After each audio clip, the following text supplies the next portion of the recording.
Sermón 8. Traductor Pío de Luis Siglas Osa. Las 10 plagas de Egipto, Éxodo 7, 8 a 11, 10.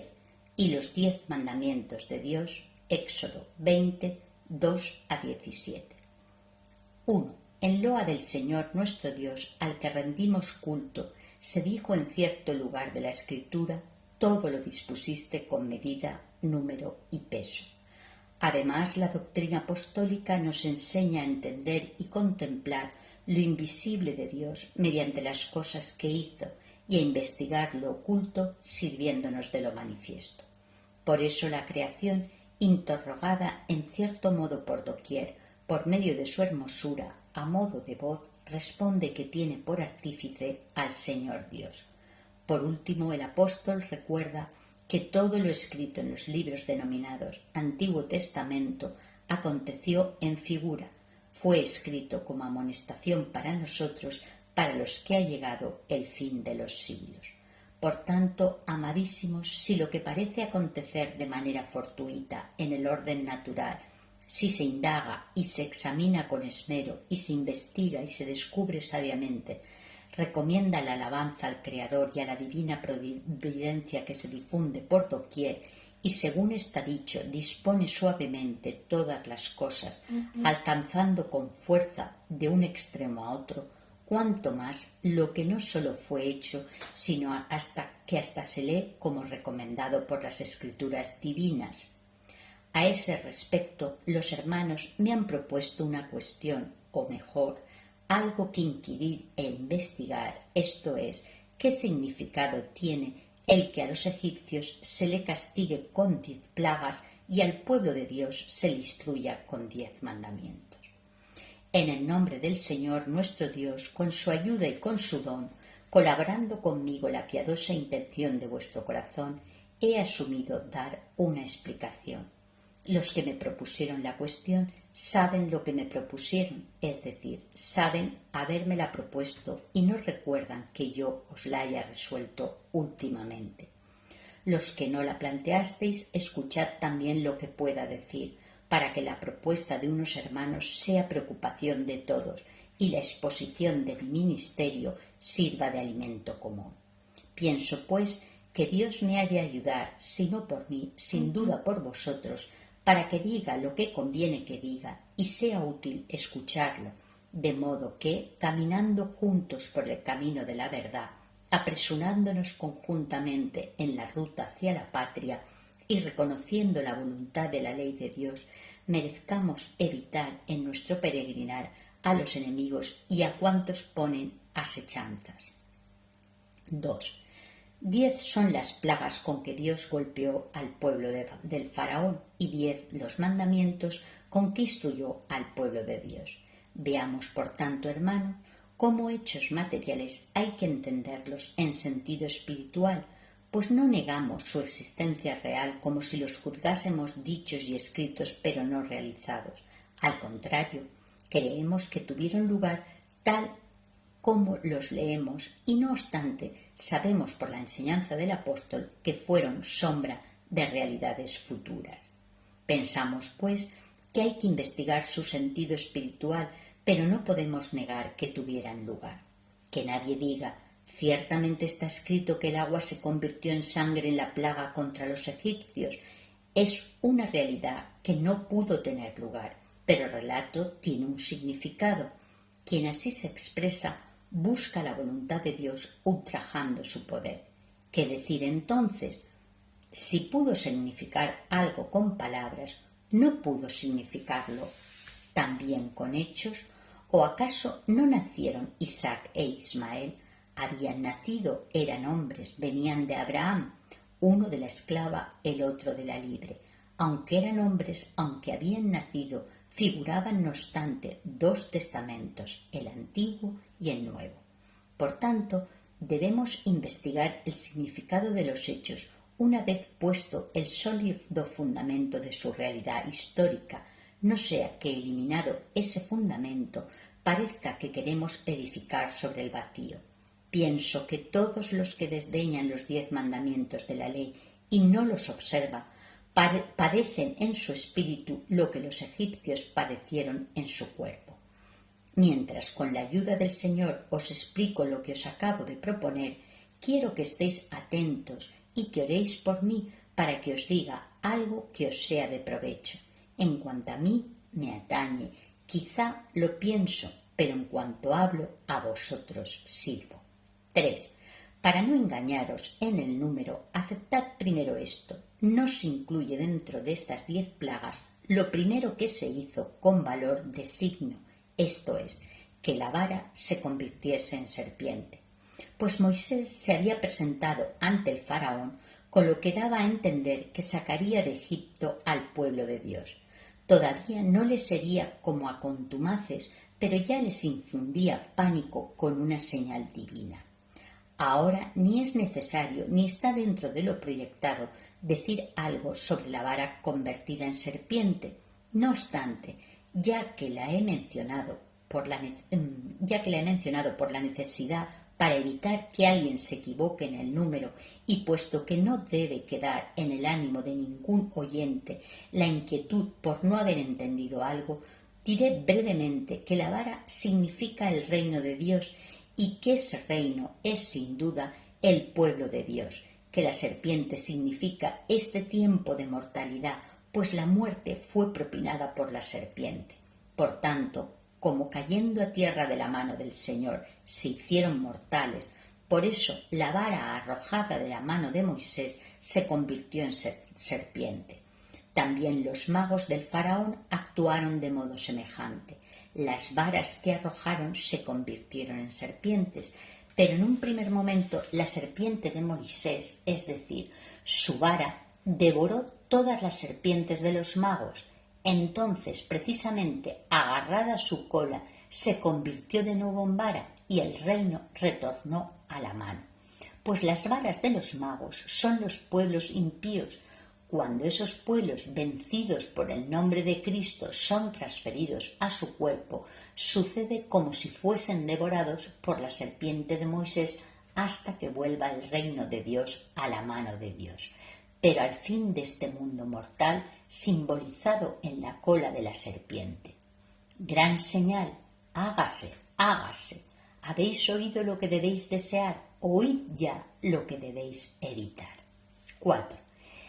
El primer mandamiento de la ley trata de la adoración de un único Dios. No tendrás, dice, otros dioses fuera de mí. La primera plaga sufrida por los egipcios es el agua convertida en sangre. Compara el primer mandamiento con la primera plaga. Al único Dios de quien todo procede, entiéndele bajo la semejanza del agua que da origen a todo. En cambio, ¿a qué remite la sangre sino a la carne mortal? ¿Qué significa, por tanto, la conversión del agua en sangre, sino que se oscureció su necio corazón? Diciendo que eran sabios, se volvieron necios y convirtieron la gloria del Dios incorruptible en semejanza de la imagen de un hombre corruptible. La gloria de Dios incorruptible se equipara al agua, la semejanza de la imagen de un hombre corruptible a la sangre. Y eso tiene lugar en el corazón de los impíos, puesto que Dios permanece inmutable. Y no porque el apóstol haya dicho convirtieron, ha cambiado Dios. 5. El segundo mandamiento es: no tomarás en vano el nombre del Señor tu Dios, pues quien toma el nombre del Señor su Dios en vano no estará limpio de pecado. Verdad es el nombre del Señor Dios nuestro, Jesucristo, pues Él mismo dijo: yo soy la verdad. La verdad, por tanto, limpia, la vanidad mancilla. Y como quien habla verdad, habla de lo de Dios, pues quien habla mentira, habla de lo suyo, habla. Hablar verdad es hablar racionalmente. En cambio, hablar vanidad es producir estruendo más que hablar. Con razón, ya que el segundo mandamiento reclama el amor de la verdad, al que se opone el amor de la vanidad, la verdad habla, la vanidad produce estruendo. Ved ahora cómo la segunda plaga se opone a este segundo mandamiento. ¿Cuál es esa segunda plaga? La invasión de ranas.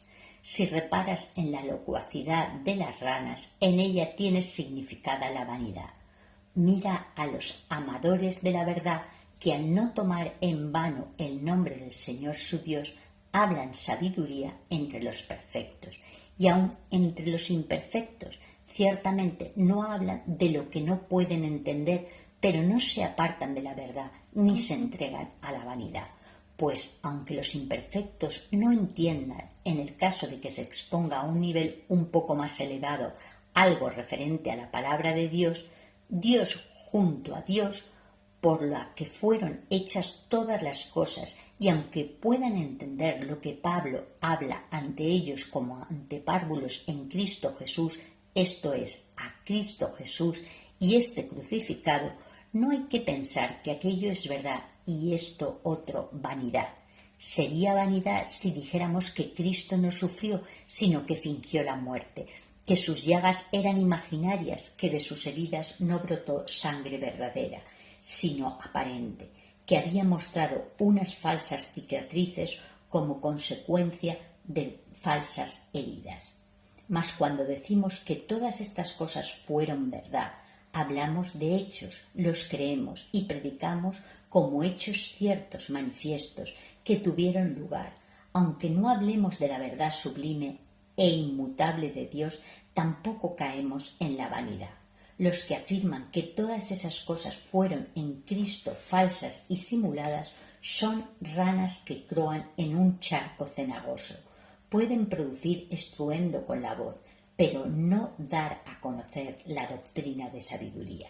Además, los que en la Iglesia están adheridos a la verdad hablan de la verdad por la que fueron hechas todas las cosas, la verdad, la palabra que se hizo carne y habitó entre nosotros, la verdad, Cristo nacido de Dios, el único nacido del único, unigénito y coeterno, la verdad que tomando la forma de siervo nació de la Virgen María, padeció, fue crucificado, resucitó, ascendió.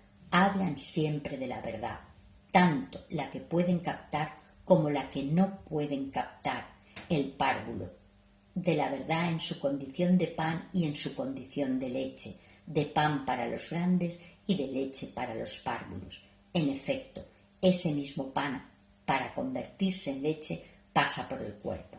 En cambio, quienes se oponen a la verdad y engañados en su vanidad engañan a su vez, son ranas que proporcionan hastío al oído, no alimento al espíritu. Oye, en fin, a aquellos que hablan conforme a razón. No hay mensajes ni palabras cuyas voces no se oigan, sino voces con significado, pues a toda la tierra llegó su sonido y hasta el fin del orbe de la tierra sus palabras. Y si por contrario quieres pensar en las ranas, recuerda aquel versillo del Salmo: todos hablan vaciedades a su prójimo. 6. El tercer mandamiento es: acuérdate de santificar el día del sábado. En este tercer mandamiento se insinúa una cierta promulgación de un descanso, reposo del corazón, tranquilidad del espíritu, obra de la recta conciencia. En él está la santificación, pues en él está el Espíritu de Dios. Ved efectivamente ese descanso, esto es, esa quietud, sobre quien dice: descansa mi espíritu, sobre el humilde, el manso y el que teme mis palabras, pues los que carecen de mansedumbre se alejan del Espíritu Santo, aman las peleas, siembran calumnias, les apetece más la pendencia que la verdad, y por su desasosiego no dan cabida en sí mismos al descanso del sábado espiritual. Contra el desasosiego de estos tales como para que posean en su corazón el sábado, la santificación del Espíritu de Dios se dice: sé manso para escuchar la palabra, a fin de que entiendas. ¿Y qué ha de entender?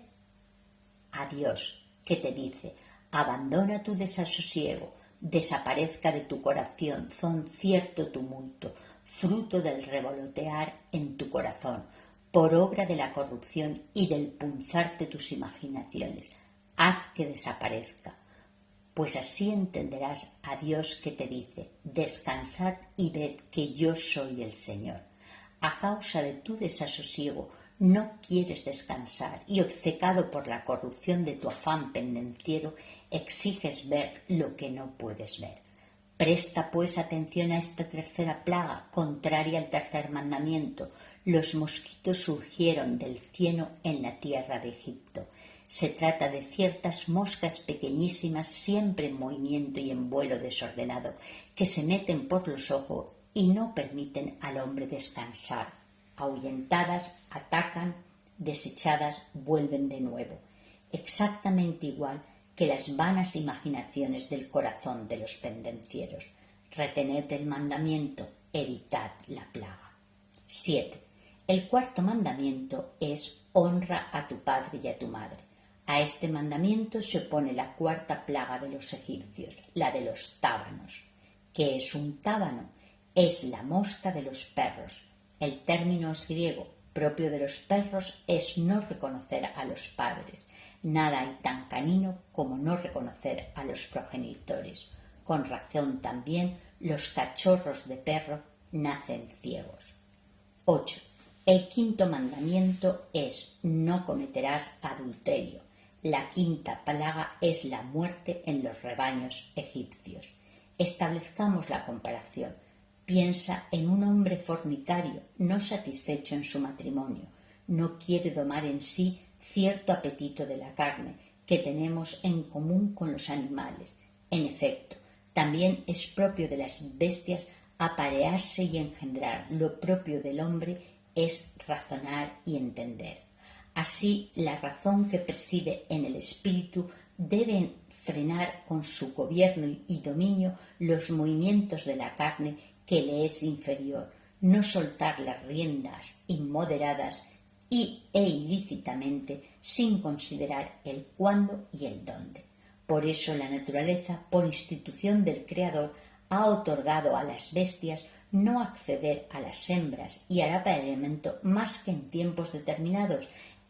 En los demás tiempos el animal no se refrena por la razón, sino que se enerva al enfriarse totalmente el instinto. El hombre, en cambio, puede sentir siempre el impulso sexual porque también lo puede frenar. El Creador te dio la razón para que lo domines, te concedió los mandamientos sobre la continencia, como riendas para dominar las bestias inferiores, y porque tienes lo que el animal no puede, esperas lo que el animal no puede. La continencia te cuesta un poco de fatiga, al animal ninguna, pero tú gozarás por siempre en la eternidad, a la cual no accede el animal. Si el esfuerzo te fatiga, que te consuele la recompensa, pues también es paciencia frenar el movimiento interior y no dar curso libre, como si fueras una bestia, a todo lo que tienes en común con ellas. Porque si te desprecias a ti en ti mismo y desdeñas la imagen de Dios en la que te creó, vencido por el apetito de las bestias, serás bestia, como si hubieses perdido al hombre. No se trata de que adquieras la naturaleza de la bestia, sino de que adquieras aún en tu forma humana la semejanza de una bestia. Tú que no escuchas a quien te dice, no seáis como el caballo y el mulo, que no tienen entendimiento, pero eliges quizás ser bestia y dar rienda suelta a la libido sin que ninguna ley refrene el apetito de tu carne con vistas a la continencia. Presta atención a la plaga. Si no temes ser una bestia, por lo menos teme morir como una bestia. 9.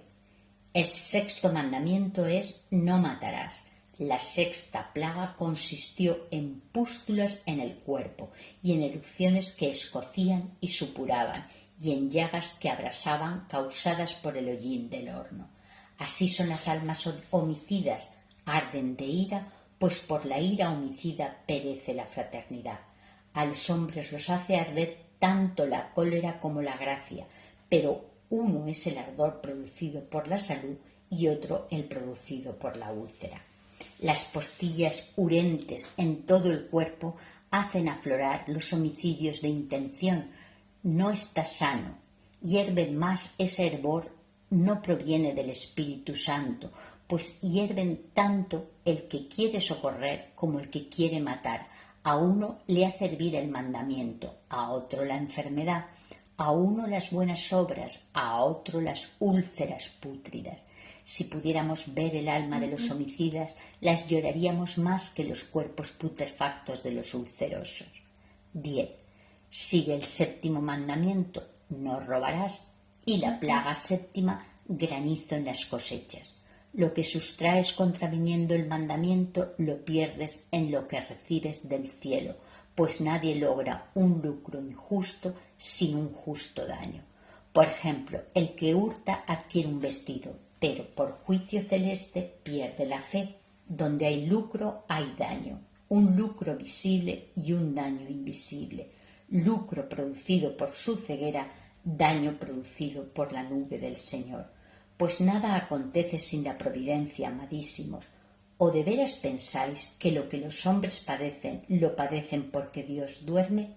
Parece que sucede por casualidad que se junten las nubes, que caiga la lluvia, que granice, que el trueno haga temblar la tierra y que asusten los relámpagos. Se piensa que acontece todo por casualidad, como si nada tuviese que ver con la divina providencia.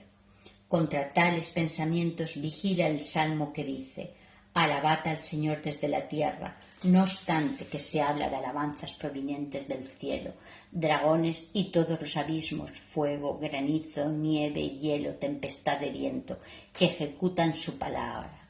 Luego, quien por su mal deseo hurta externamente, por justo juicio de Dios, recibe interiormente una granizada.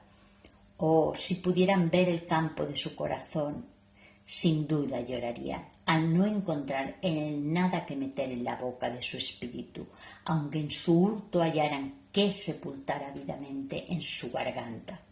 Mas es el hambre del hombre interior, mayor es el hambre, más peligrosa la plaga y más grave la muerte. Hay muchos muertos que caminan y muchos famélicos que exultan de gozo por sus vanas riquezas.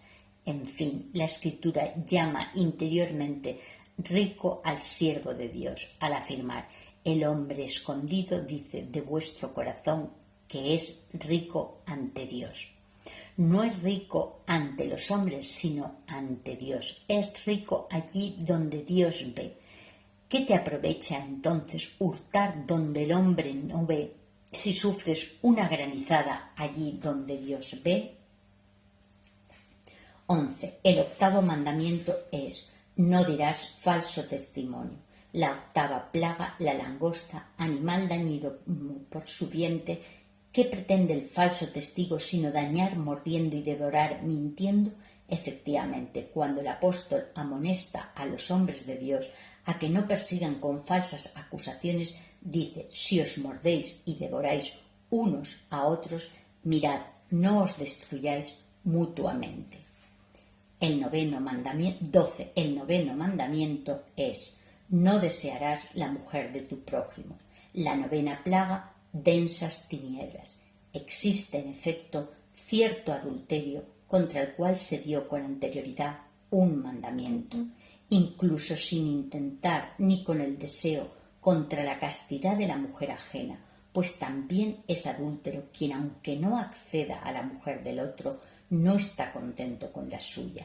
No sólo el ser infiel a la propia mujer, sino también el tentar a la ajena son densas tinieblas. Nada duele tanto en el corazón de quien lo padece, y quien se lo hace a otro no quisiera sufrir algo parecido. Cualquier hombre está más preparado para padecer otros males, pero no sé si se hallará uno que soporte este con paciencia. Cuán densas son las tinieblas de los que tales cosas hacen, de los que tales cosas apetecen. En verdad, los ciega un furor horrible, porque furor indómito es mancillar la esposa de otro hombre.